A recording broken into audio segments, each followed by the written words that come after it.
Okay, today we're going to do intersection design, and I'm not going to show, doing all these intersections on this project, and you've seen this project before. I tend to keep using the same thing over and over, which is whatever I recently worked on.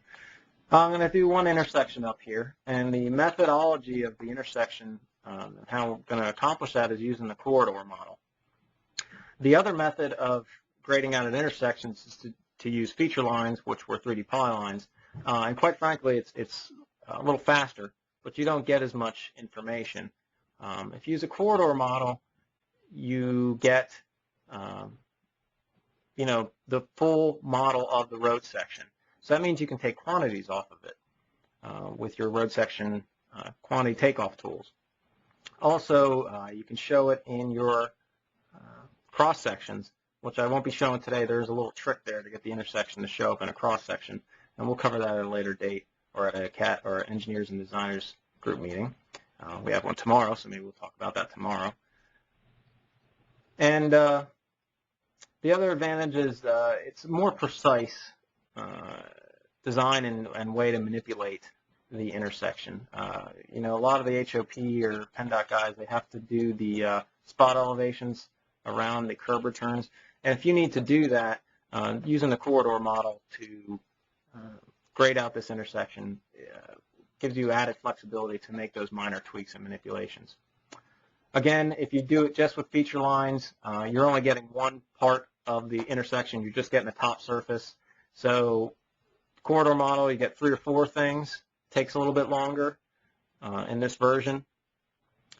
Feature lines, you only get one thing, which is a top surface, but probably takes about half the time.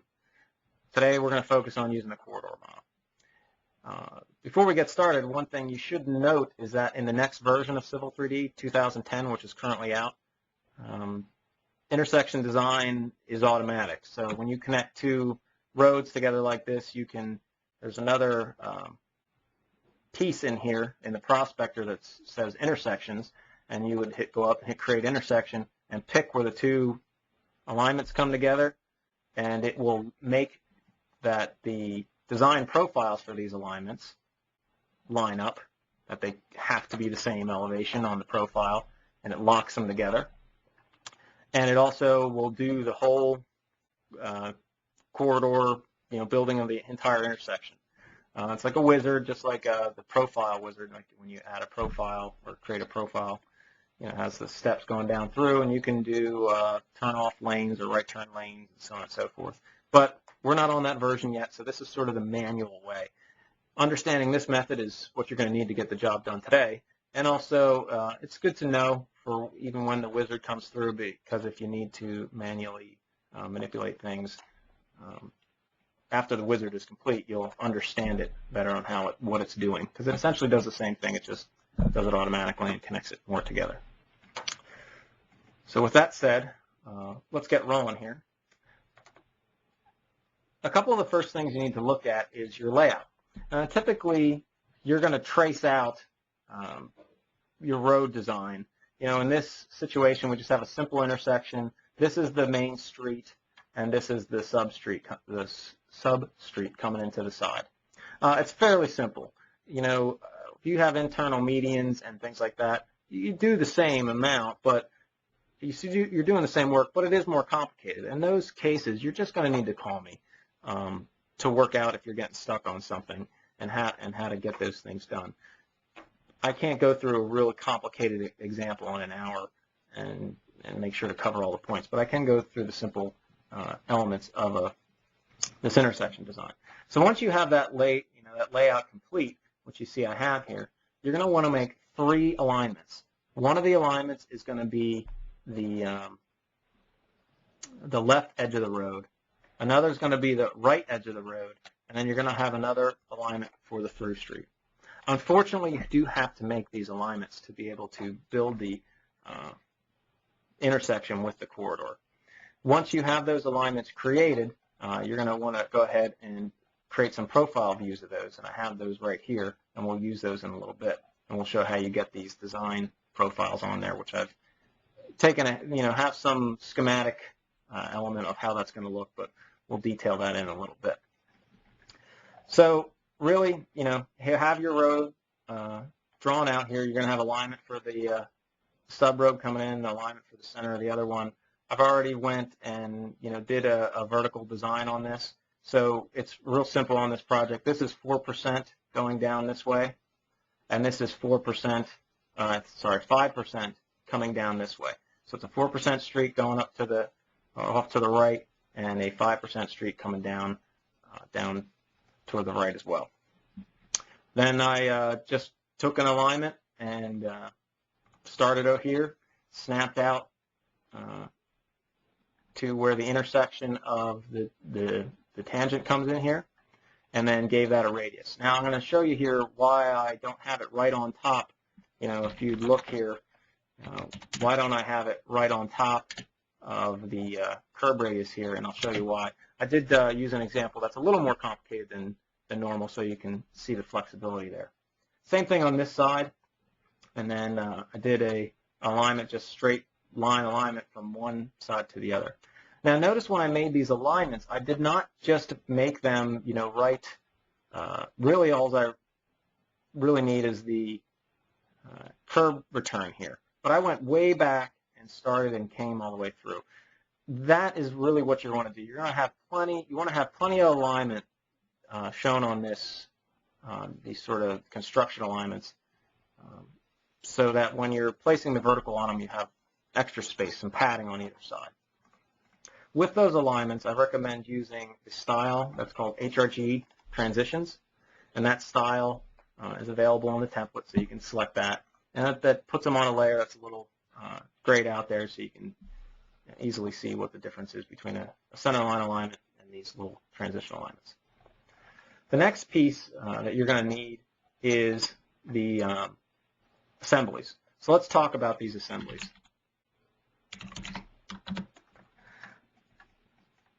In the road design class and in Civil 3D boot camp, we showed how to create assemblies, and we've showed this multiple times over the last 6 months. So I'm not going to go through the creation of assembly so much, but I will talk about what you need here. And in this, the Civil 3D palette, if you right-click on the tool palette and go to Civil 3D Imperial, because we're working in the English system here, the U.S. Imperial system, you're going to want to slide down to the Imperial roadway. The lanes, of course, you would use the lane outside super. So that means if you do have a super elevated parameters, it will accept those. If you don't use super elevated parameters, it just does whatever percentage you set it at. So essentially, you'd place your assembly marker, click that, and go ahead and grab the assembly marker. And you can see I just flopped another one on top of what I had there already. I'll undo that. And then you'd do one for either side and put some curb on it. On this example, my typical section, I have, I'm trying to model in what we call wedge curb. So I don't have an exact representation because I'm really not pulling cross sections on this project. I just really need that top surface. But I have a road width of 30 feet, and a 1.5 feet in from there, I want the, the macadam's coming down at 2%. I want it to flex back up so that my cradle on the road here is a 1.5 feet inside the outside edge. And that's why those assemblies are, or that those alignments are offset in a 1.5 feet, because I'm actually modeling right here in the cradle, and then it's just like a piece of curb on the outside. And then you're going to need variations of that. You're going to need this is typical section, has curb on either side. Typical section, no curb on the right. Typical section, no curb on the left. Typical section, no curb on both sides. So what I'm going to end up doing at the end of this class is I'm going to make a W block of this whole assembly design piece here. I'm going to put that on the palette for you guys. And you'll be able to pull in that W block. It will flop in this whole mix of assemblies. And if you explode it, they're all in your drawing and you're ready to go. So your road will probably not have my wedge curb thing, or you want to edit it, but then you can start manipulating, editing. At least you have the start of what you need to get going there. So these are the typical sections. The next piece down here is you're going to have the curb radii assemblies. So this one is for the edge of travel way left, and this is the edge of travel way right. You can see the difference. This one we're going to run up the side on the right side of the road, that road connecting in, and this one we're going to run on the left side of the road connecting in. Some things to note on these assemblies is I can have my lanes go from the outside of the road towards the center for their daylighting, or from the center towards the outside. This lane outside super subassembly, it will connect. It's meant to connect at the center of the road. See the subassembly marker here, or the assembly marker is at the center of the road. Okay, that's really important. That's what this is made for. Really, all these at the top are made to go from the center of the road out, and then you can attach polylines to the end, and they can get wider or narrower, and so on and so forth.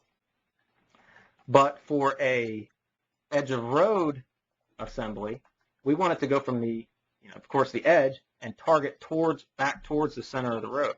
Well, that assembly that you want to use there is this lane towards crown. Okay, and make sure you use that. It's really important for the feature line codes, so you're not, using this and flipping it around and tricking it, putting in a negative slope. Don't do that, because it's really important that, in this one, this point code up here is the crown point code, not the edge of travel way point code. So it's set up for what we're doing. Another thing to note is if you right-click on any of the curb assemblies, that if I go into Imperial structures, and I look at any of these curb assemblies here, they can either attach by the edge of travel way marker or the back of curb. So if I right-click on this assembly, hit Assembly Properties, I can simply take this curb and say, hey, instead of the edge of travel way for the insertion point, I'm going to make it the back of curb. And then I'm going to, I'll come back into it. I'll have to flip this from left to right. But if I hit OK, you can see it makes it the back of curb as the attachment point. And then I have to flip that around from left to right. So I'll right-click on it again and target this to the right side. And now you can see my assembly marker, which is the profile, where this is going to attach in the corridor, is now in the back of curb instead of the edge of travel way. Okay. Undo back out of that. Okay. So let's use this stuff, and I'll show you how to build this corridor, and I think hopefully it will make more sense by example. First, I want to set up my view so I can see, a bunch of different things at the same time to speed things up a little bit. So I'm going to set up my viewports. And what I want to try to have here is a larger viewport on the right, and then a smaller one on the left, and then one up at the top here. So let's use this viewport configuration. So I'm going to have one big one and then 3 small ones.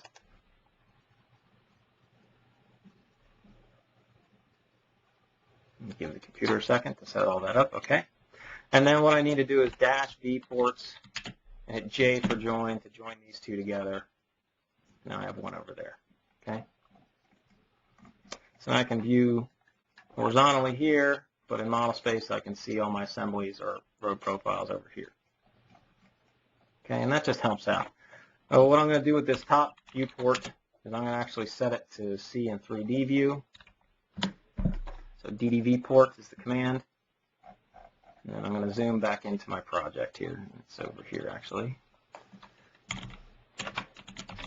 And that's how you set those up. After you have them set up, you can save that as a preset, which I already have here. So I'm going to just flip back to my preset. I just want to show you guys how to do it. So I have them a little bit bigger. Okay. Like I said, I already have the road center line.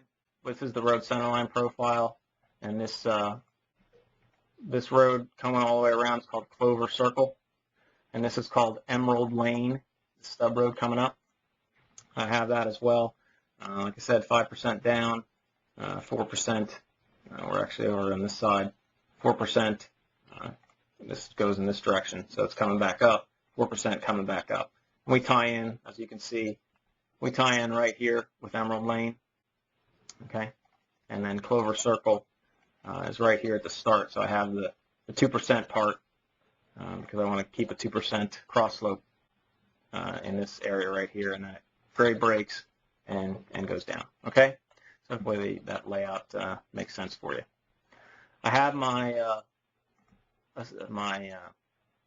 transition alignments in here already set up. You have to do that, of course, but just for this speeding this up, I already have that set. And we're going to go ahead, and I already have my assemblies pulled in, and we're going to go ahead and get this done, right? You know, because we have the design on this road, and we have the design grade set on this road, and we have the assemblies in. We should be ready to go to make this corridor model. So I'm going to simply go up to the Civil 3D pull down, hit corridor, hit create corridor. It's asking me to select my baseline alignment. I'm going to hit enter, and that's that centerline Clover Circle. Now, one thing you're going to have to do, just like everything else in Civil 3D, you have to keep organized. A method I use is I label all my road center lines CL with a prefix. So I know that these are all center lines, and it sort of groups them together. My edge of travel way alignment, so maybe you don't do this for the center lines because you want to use Civil 3D text to label them. Fine, I understand. But your edge of travel way alignments, the transition alignments, I would definitely put ETW.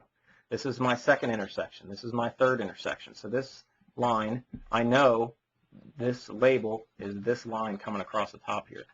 This is one, same thing for the second intersection, which is on the other side of Emerald Lane. This is my curb alignments on the left, curb alignments on the right, and this is some channel stuff, stormwater management. This is the water line for Clover Circle, so on and so forth. So try to come up with a system that works for you and hopefully works for your office. Best case scenario is just use what I'm using or come up with something and submit it to the CAD committee if you're using something that's better. So we're all using the same thing. So if I go into anybody's file or they go into my file, we understand what the heck is being modeled here and what alignments are what. That's very useful when somebody goes on some PTO or whatnot. So I'm going to select Clover Circle here, not to digress too far. And it says to select the profile, hit enter. I'm going to select the design. I already had a design for Clover Circle. Hit OK on that. Select enter again, and it asks me for an assembly. Well, I'm going to pick my typical section assembly here, the TS. That's what I named it. It brings me into the corridor, the create corridor dialog here, which I can name it. I'm going to call this main site. This is the main site for the whole project. This baseline here is Clover. That's what it just set up. I just picked the alignment, the profile, and the typical section. Okay. Another baseline I need to add, as I'm going to go ahead and hit on here, is hit add baseline. I'm going to need to add in the Emerald Lane. Go ahead and pick that. And all you can see is it just added another baseline here. All right. And then in the profile pull down, I'm going to hit that and go ahead and select my Emerald Lane design profile. Now in here you can see I don't have a selection for a typical section or any kind of assembly. But what I need to do is right click on this and hit add region. And then it will allow me to pick my typical section. And you can see some people get stuck here and they say, oh, it didn't do anything, and they keep doing it and doing it and doing it. It did it. You just have to note the pluses right there. What I like to do for the regions that it created, I call them start, because I'm going to start breaking these things apart. You'll see that in a little bit. And set some other things here, my frequency. So the frequency is how often it's going to sample the road, you know, and the design points. It has nothing to do with cross sections. It's just, you know, every 25 feet it's going to calculate 2% over and figure out all the curve and then daylight. So every 25 feet is sort of far from me. So I'm going to go up to the top here and hit the little ellipsis aside of 25 feet. I'm going to change that to 10. And for my curves, I'm going to make 5. And high and low points, everything else looks good to me. Notice you can add in specific points if you need to. I could hit add and and add specific stations to sample at. Do the same thing for Emerald. 10, 5, everything looks good. Hit OK. Daylights and overrides, we don't really need those now, or I mean targets, I'm sorry, targets and overrides, we're not going to really use those yet, but we will here in a little bit. To throw a little description on here, it always helps out the next guy.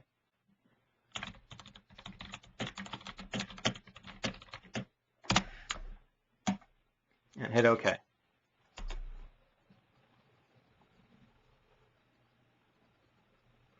And you can see I immediately get a, some line work drawn on the screen here. And you can see it up here in 3D view. Well, some of the first things I need to do is drag back this intersection's start point and end point.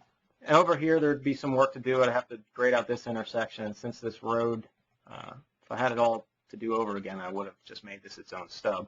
But I came down here at with the alignment and did a 90-degree turn here. So there's ways to get this to not pull through here. And if you want to know, give me a call. I'll show you. But I'm not going to waste everybody's time. It's something easy to do. This corridor model here. So let's talk about it. Let's just talk about some corridor model basics, because I think there's some things that I've seen from people that they don't realize how the corridor is exactly working. So here's the corridor model under the prospector, right?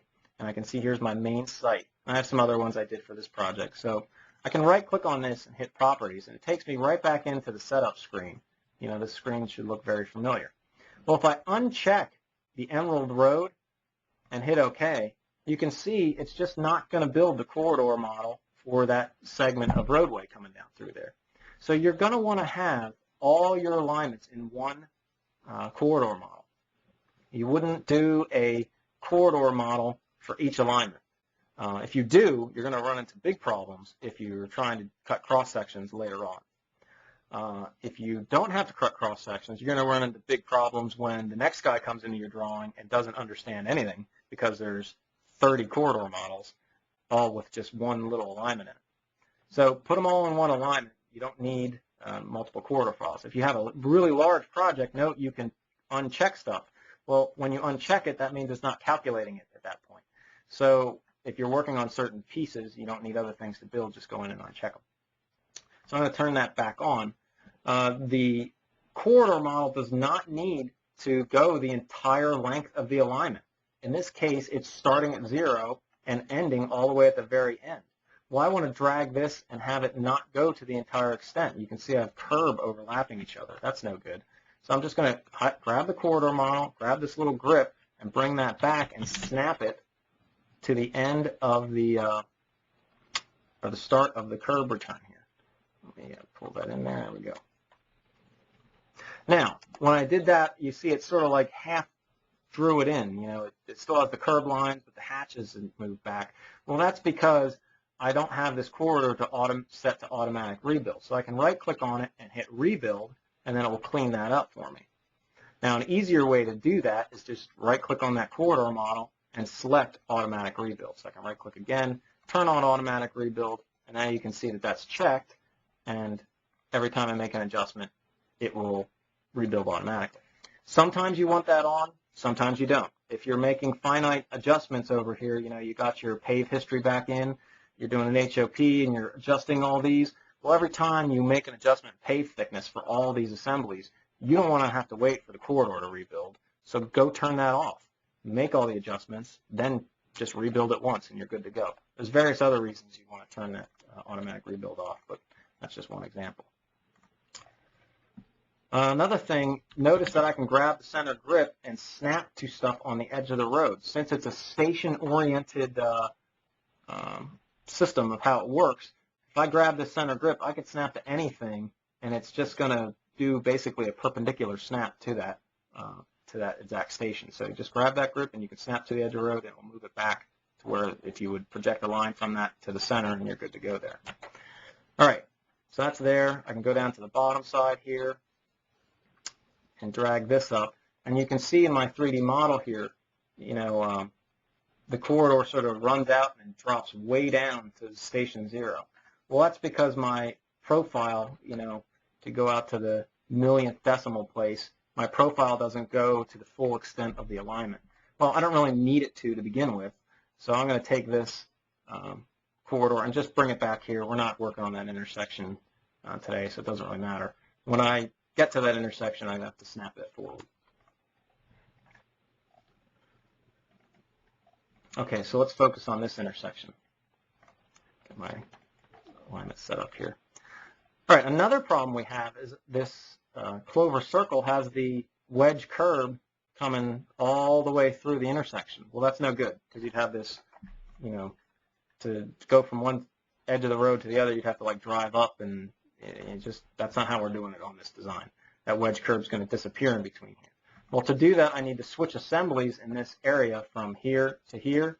I need to switch assemblies to this one, where I have, remember this is up station going this way, so I don't have curb on the left side, or wedge curb or wedge pave or whatever you want to call it, on this side of the road. So how do I do that? I right-click on the corridor model, hit corridor properties, and I'm up here on my clover circle. I'm going to right-click on the start region, and this is what regions are for. Exactly what I'm doing right now. This is what regions are for. I'm going to hit split region, and I'm going to snap, just do an end snap to the start of the intersection, which is on that side, and end snap to the end of the intersection on that side, and just hit enter. Now you can see I have 3 regions. Well, the start is the stationing, and you can look in here. This is around 19 plus 86, so that goes up to around here. Region 2 is the intersection itself. That's from 1986 to 2056. So that's around over in here. And then the end station, or region 3, goes from here all the way to the end. So I'm going to name these a little differently. I'm going to call that int 3 and end. And you can see I do have some sort of method to my madness here. If I'd have multiple intersections, you'd see, I try to describe the tangents between the intersections, like west tangent, bottom tangent, south tangent, tangent side of Smith property, whatever, and try to come up with something that helps the next guy along to understand what my corridor model is. Well, now in this int 3 region, I can switch my assembly. So I'm going to click on the assembly, come to here, and go to no curb. Here's what I want. TS, no curb left. Okay, select that, and hit OK.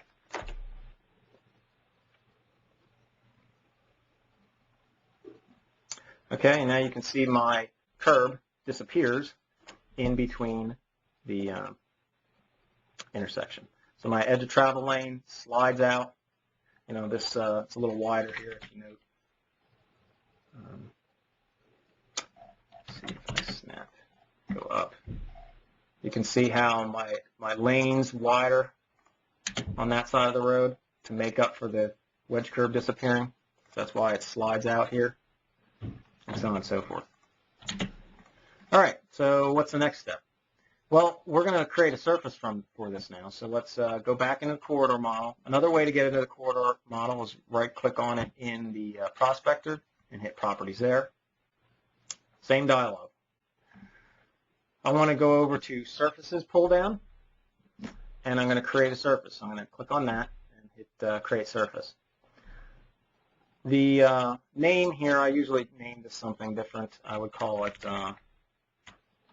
underscore core surface, underscore corridor surface, or whatever you want. I usually try to put an underscore in for any surfaces or any objects that are not objects that other people would use. I'm using this surface to build off of to make another surface kind of thing. It's just a piece. It's not the final product. I'm going to do that and change the style because I don't want it to look like finished grade contours and confuse anybody. I want it to look like a reference surface. So that's what these are for at the bottom. So ref 01. And although that made a surface, it doesn't have any data in it, so I'm going to add links. And if you remember from the boot camp class, the links are the blue lines, and the feature lines are the line work that goes laterally across the corridor that connects all the point codes, which are the little circles. So I'm going to just use links and tell it to read all the top links from all these assemblies. So hit add, and essentially that's it. I'm going to hit OK. And now we have a rough surface to reference and use to determine some further information here. Okay, well, to speed things up a little bit, and I recommend people can do this as well, I'm really only going to work in this area. So I'm just going to make a little rectangle of that area. I'm going to go up to my surfaces pull down, and you can see here's my corridor surface. I can go under definitions and hit add, and I'm going to add this boundary.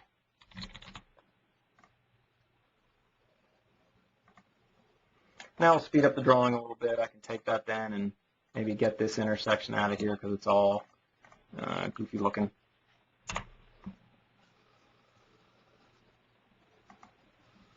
And you can see as I adjust the boundary, it automatically builds a surface, no big deal.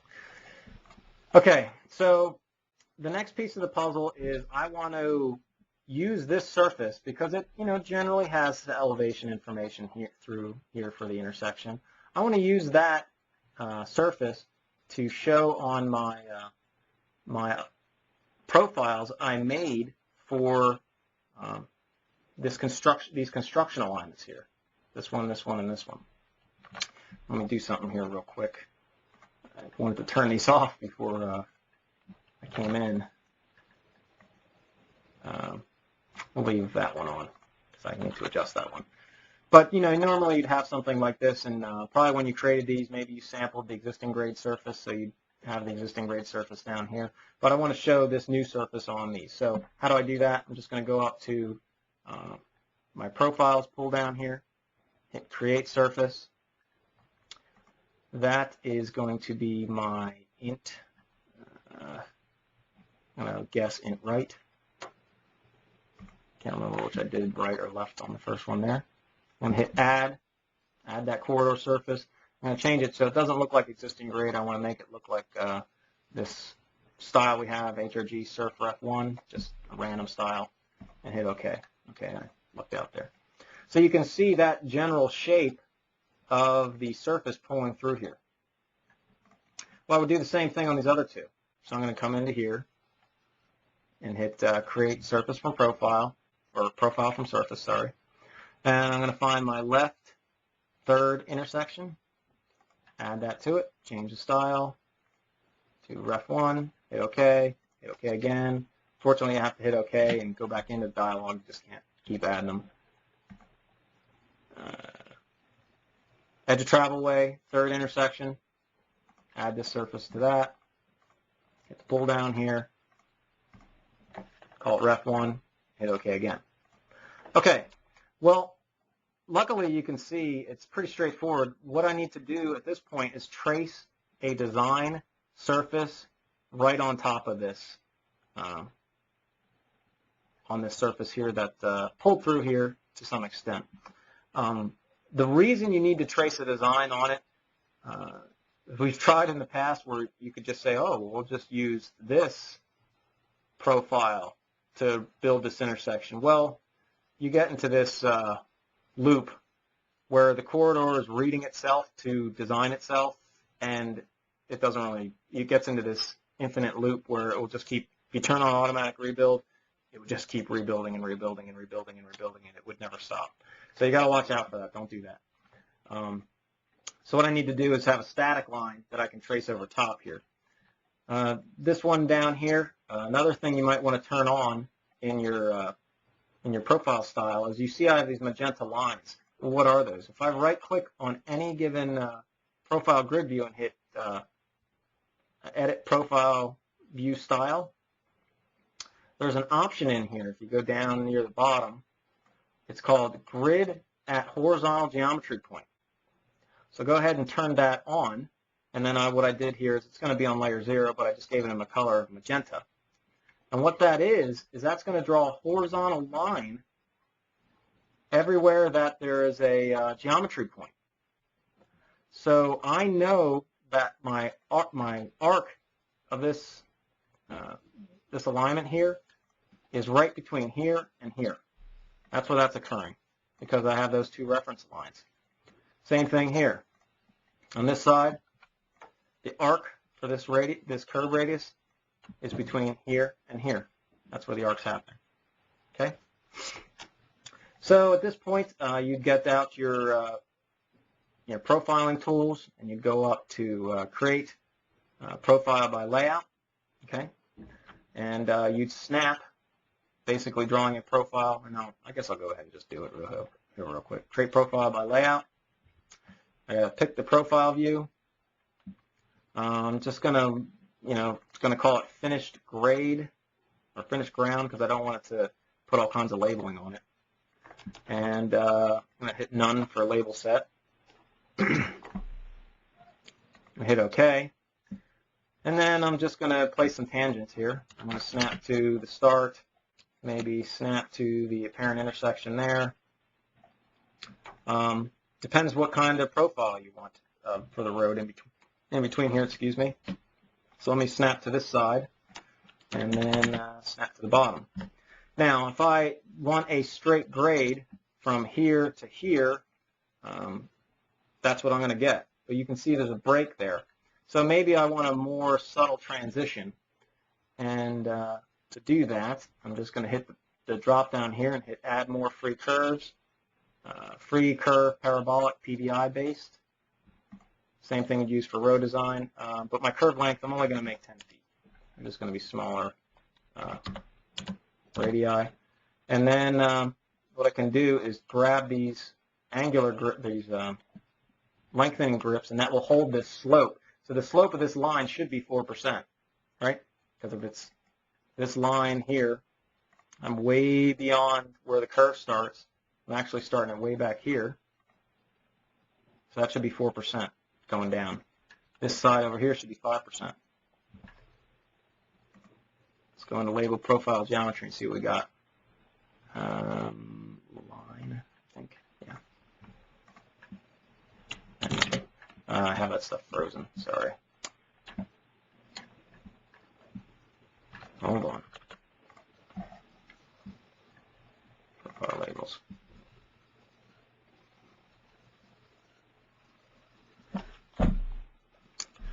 Very close, but 4-5%. So I would need to adjust those to exactly match slope. What you can do to do that is, and I have multiple things happening here. That is that label set. This is another label set. Make sure I have the right one here. HRG grade add. Okay, so I want it to be exact. So I'm going to come in. I'm going to say hold start.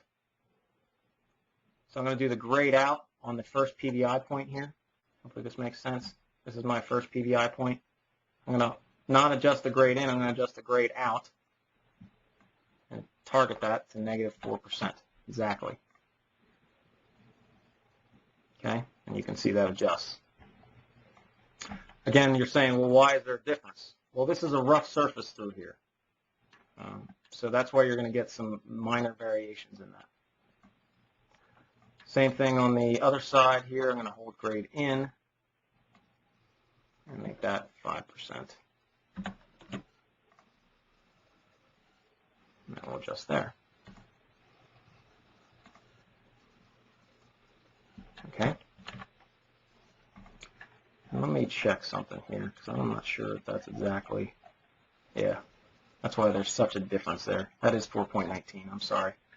I thought I had exactly 4%, so that should be 4.19. I was thinking that's awful. There might be minor hundredths of a percent difference, but there shouldn't be huge differences. And that's what that was before. Okay. There we go. So there might be, minor difference from the triangulation, but again, it should be fairly close. Now I have it exactly what it needs to be. And then I can take these grips here and slide this out. And at this point, a little bit, I'm just eyeballing it, and getting it to match that transition down through there. It's not rocket science. At the end of the day, it's paving dirt. They're not going to lay this out to the nearest, millionth of a foot, using micrometers. So, really what you're looking at here is like, hey, this curb coming down this side is to get from 4% coming down to 5% coming down here. There's 11% grade break, or 11% transition in between there. If you don't want it to be that much, you need to slide those back, and you can have those adjustments, and we can do that later. Another little trick of the trade here is, I already have this road profile drawn in here, but I want to make this match on this, this reference I have, but I can't really, where's my grip? I can't get to the grip.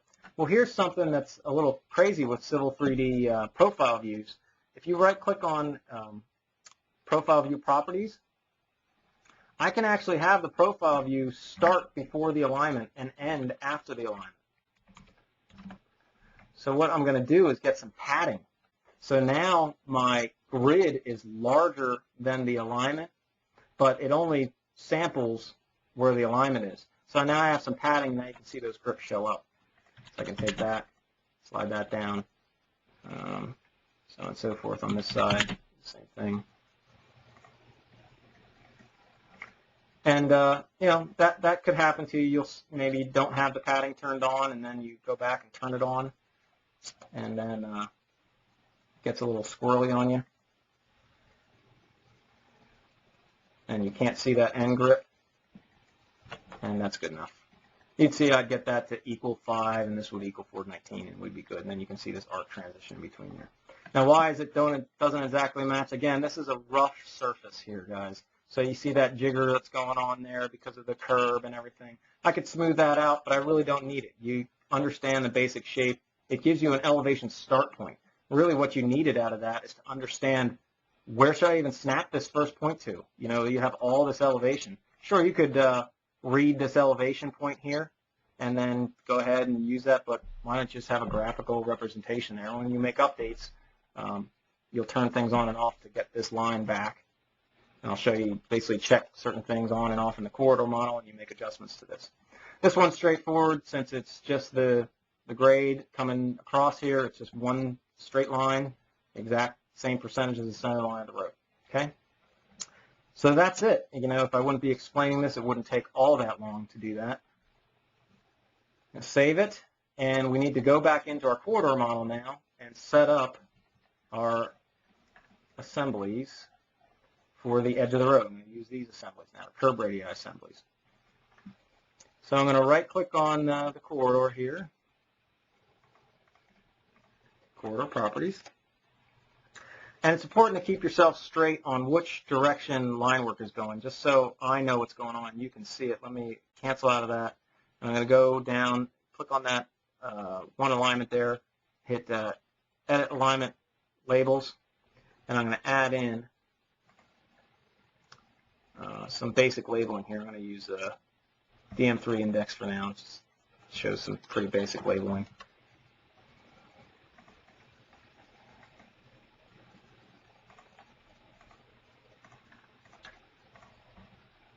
Okay, maybe because I have so much going on here in this drawing and those labels are so huge, maybe I'll unload under XREF here.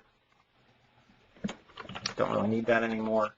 Maybe I take my annotative scale values and set that to 10 for my instance of design right now, so I can see some things.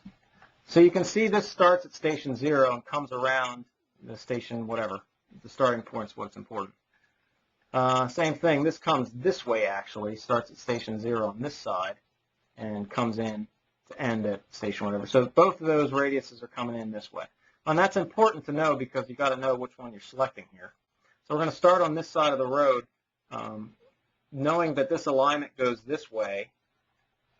I'm going to be using this assembly, right? Because as it curves around, this needs to daylight and target back into the road center line.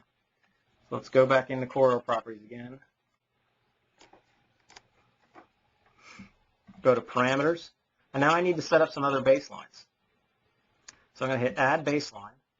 And I'm going to add in my right third intersection alignment. That's this alignment here. Okay. And I'm going to call that right third int. Okay. Now the profile, I already have that set up, so that is my design. I got into an example of troubles that other people have all the time. Should be my design right third int design 17. That's the one I just did. You can see how if you mess up and have a bunch of design ones here, you don't know which ones to pick. Just to validate that this is the right one, right third design int 17. And hit OK. I'm going to hit OK at this point just so I can make sure that that's the right one. And I'm going to go zoom back up to that. And how can I make sure that that's the correct one? I can right-click on it, hit Profile Properties, and you can see there's the name. So you just right-click on the line itself. Hit Profile Properties, you can get the name out. The reason there's another one in there is because I had this designed and I just turned stuff off. I just should have deleted it, but that's not what I did. Okay, so back to this. Coming back down to my assemblies. Let's go back into my corridor properties here. You can see I added the baseline, but I did not add a region yet. So I'm going to right-click on this and hit Add Region so I can assign an assembly. So once I right-click, hit Add Region, I need to tell it it's the edge of travelway right. How do I know that name? Because it's the name of the assembly I put down here. It's important to have those. And I'm going to say Clover. And what I need to do here is I'm going to need to tell this assembly, and what I'll do is I'll just hit OK at this point.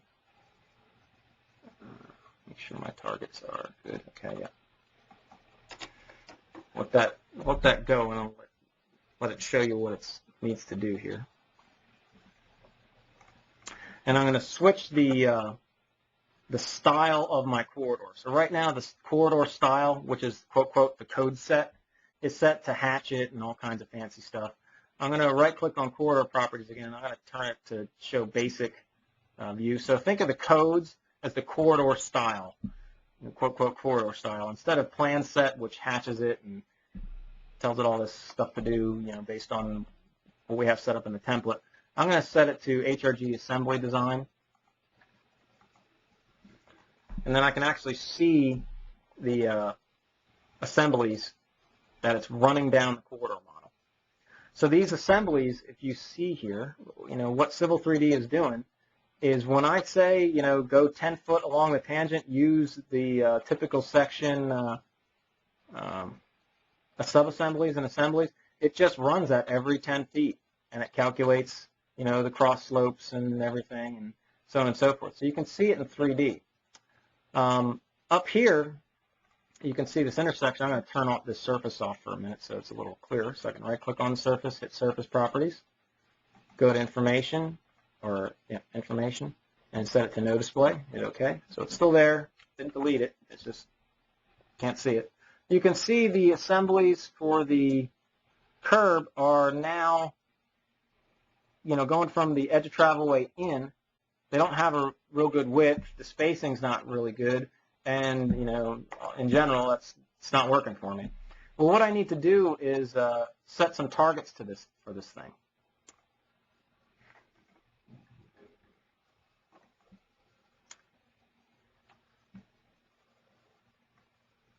One of the first things I want to do is go to parameters here, and I want to change the frequency. Instead of 25 feet, that's pretty large for an intersection.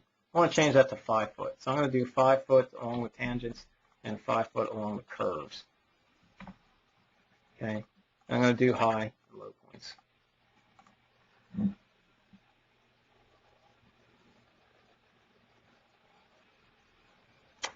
So 5 foot, still pretty spaced out, but we'll leave that for now. And I don't need this assembly to go the entire length that it's going there. So I'm going to grab this and slide this back to where my curb point starts here. And I can use that DM3 assembly marker to snap to it.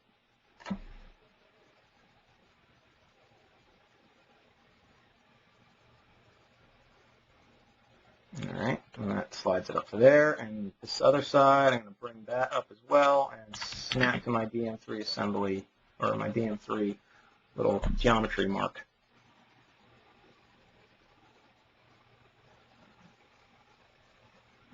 All right.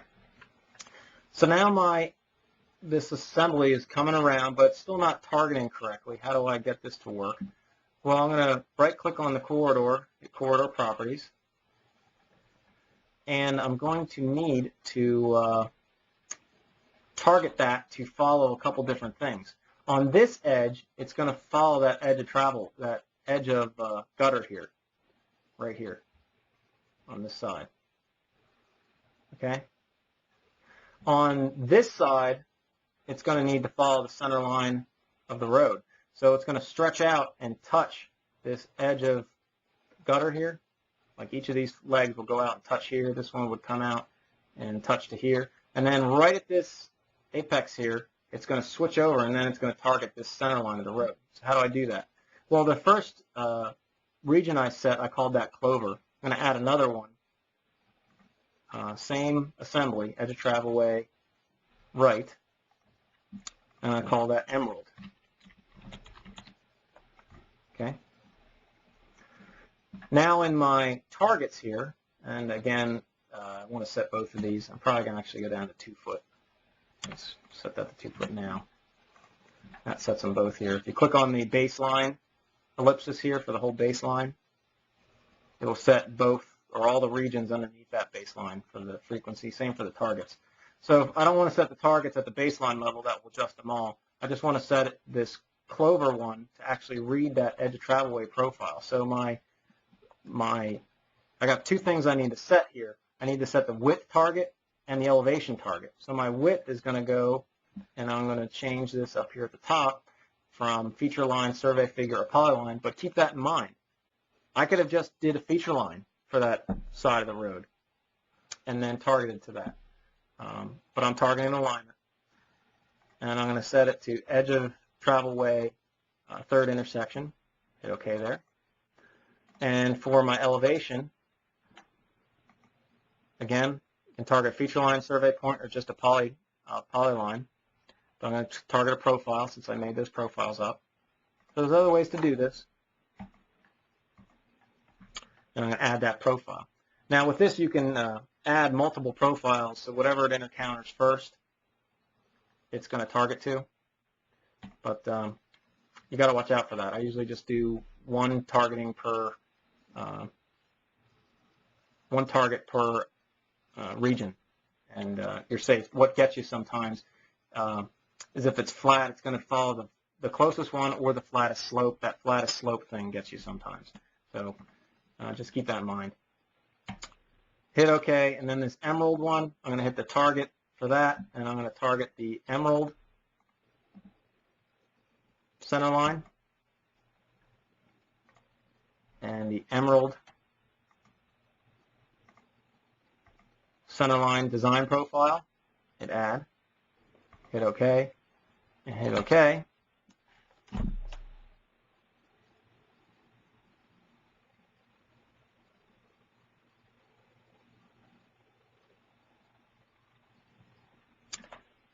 And I screwed something up.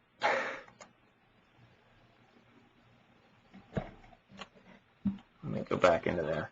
So what did I mess up? Because you can see that is clearly not correct.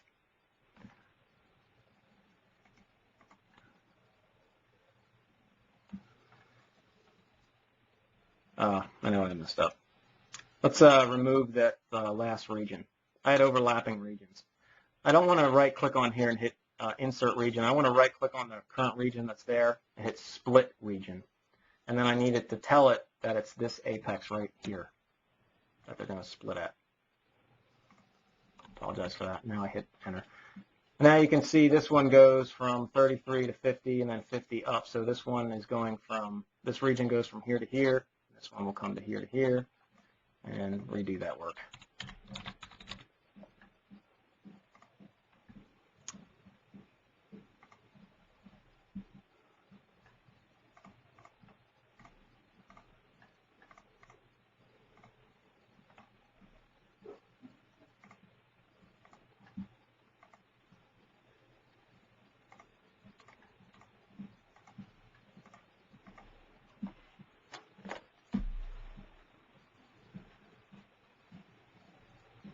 And there you go.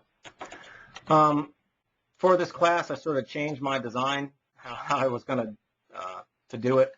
And one thing I forgot to do, as you can see here, is actually have the road overlapping itself in this area. Before, in the old design, I had it that actually the edge of travel, or this gutter line, would actually shift in a little bit and come across, and sort of stupid. So change it for the class, but I forgot to change this assembly. So really, I want that gutter line to stay the same all the way down through here. So what I need to do is actually set this to 13.5 feet.